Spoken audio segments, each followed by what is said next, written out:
nggak sampai 100 hari Bung Rocky, Presiden Prabowo ini akhirnya melakukan rotasi perdana di kalangan TNI.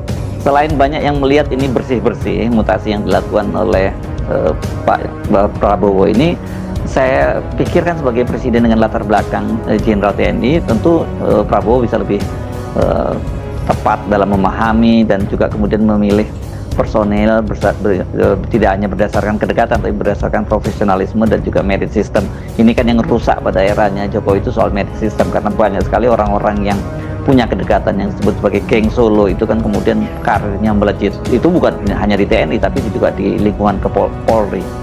Pasti karena dalam posisi Presiden Prabowo Subianto yang juga adalah Panglima tertinggi TNI kita, sekaligus sosok yang paham tentang postur TNI, paham tentang kemampuan operasi dari militer kita. Kan sebagai orang yang hidup justru di dalam lingkungan militer, tentu peran Pak Prabowo jauh di atas peran Pak Jokowi di dalam upaya untuk memahami siapa menempati apa, who's who, di mana posisi yang paling menentukan, apakah ancaman di Cina Selatan misalnya itu harus berbasis pada kekuatan pertahanan darat atau ada kemampuan untuk mendeteksi secara peralatan angkatan laut. Itu juga menentukan siapa yang akan jadi panglima armada di situ misalnya. Demikian juga wilayah-wilayah yang lain yang memerlukan pemahaman lengkap terhadap teritori dan pengetahuan tentang potensi ancaman yang berbasis pada infiltrasi. Kan semua itu dasarnya adalah pengalaman dari Presiden Prabowo sendiri itu. Jadi kemampuan itu yang hendak kita pastikan atau kita lihat sebagai alasan kenapa ada rotasi 300 perwira, dan itu penanda bahwa ada upaya untuk penyegaran supaya kesempatan untuk memahami situasi dan kesempatan untuk belajar tentang analisis keadaan itu bisa dipastikan di era Presiden Prabowo, karena ada ketegangan dunia, ada ketegangan di sekitar wilayah Nusantara. Kan semua itu ada pertimbangan untuk menjadikan Army Readiness ini kesempatan untuk belajar sekaligus mengatur strategi, dimungkinkan menghadapi gejolak global yang mulai terasa di belahan-belahan Timur Tengah, terutama krisis di Ukraina yang masih berlanjut, apalagi kondisi di wilayah sekitar Asia, Danau Asia ini, Pacific Rim ini, karena ada pertandingan pengaruh antara Cina dan Amerika di Cina Selatan maupun di Asia Pasifik, kan di lautan Pasifik. Jadi sebetulnya nggak ada yang harus dianalisis lebih mendasar lagi selain keperluan untuk mempertahankan kedudukan tentara sebagai penjaga keamanan negeri dari serangan luar. Dan itu artinya perencanaan strategis harus dimulai dengan penempatan posisi-posisi kunci yang dipahami kapasitasnya langsung oleh Presiden.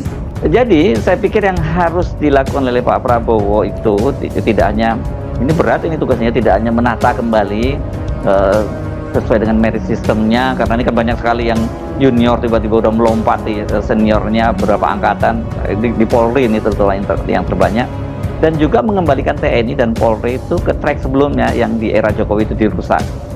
Ya mungkin berlebihan kalau kita anggap bahwa rotasi atau reposisi dari perwira-perwira TNI yang dilakukan oleh Presiden Prabowo itu semacam dalam tanda petik pembersihan TNI dari unsur-unsur politik di rejim sebelumnya, Pak Jokowi misalnya. Tetapi yang lebih penting adalah melihat difungsikannya kembali TNI ini sebagai alat pertahanan negara. Tentu kita tahu bahwa bahkan PDIP memberi kritik tajam pada Presiden Jokowi karena melakukan penempatan perwira-perwira tentara itu, rotasi dan sebagainya, hanya atas alasan kedekatan dengan kekuasaan. Kan nggak boleh tentara itu direposisikan dalam upaya untuk kedekatan pada kekuasaan. Kan tentara itu adalah tentara negara, bukan tentara pemerintah. Jadi sebetulnya kemampuan kita untuk kembali pada etik profesionalisme itu sepenuh-penuhnya karena kita punya pengalaman buruk dengan TNI atau ABRI pada waktu itu di masa Orde Baru. Jadi kita kembalikan lagi fungsi-fungsi TNI itu sebagai fungsi pertahanan negara, itu dasarnya tuh. Dan civilian value itu berlaku pada tentara maupun pada sipil kan.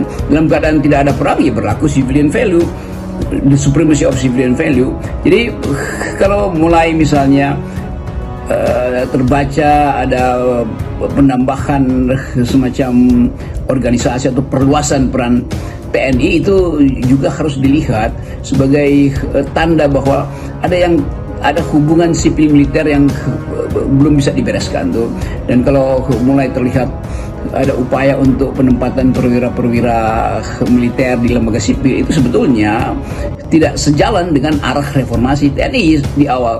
Tapi kita mulai mengerti bahwa selama Pak Jokowi memang ada semacam politisasi dalam tanda petik ya kekuatan atau fungsi dari TNI itu supaya terlihat dekat dengan kekuasaan. Jadi tentu Pak Jokowi tidak paham karena beliau tidak punya pengalaman dengan sejarah Orde Baru misalnya, dan Pak Prabowo tentu lebih paham karena beliau ada di dalam wilayah itu sebelumnya.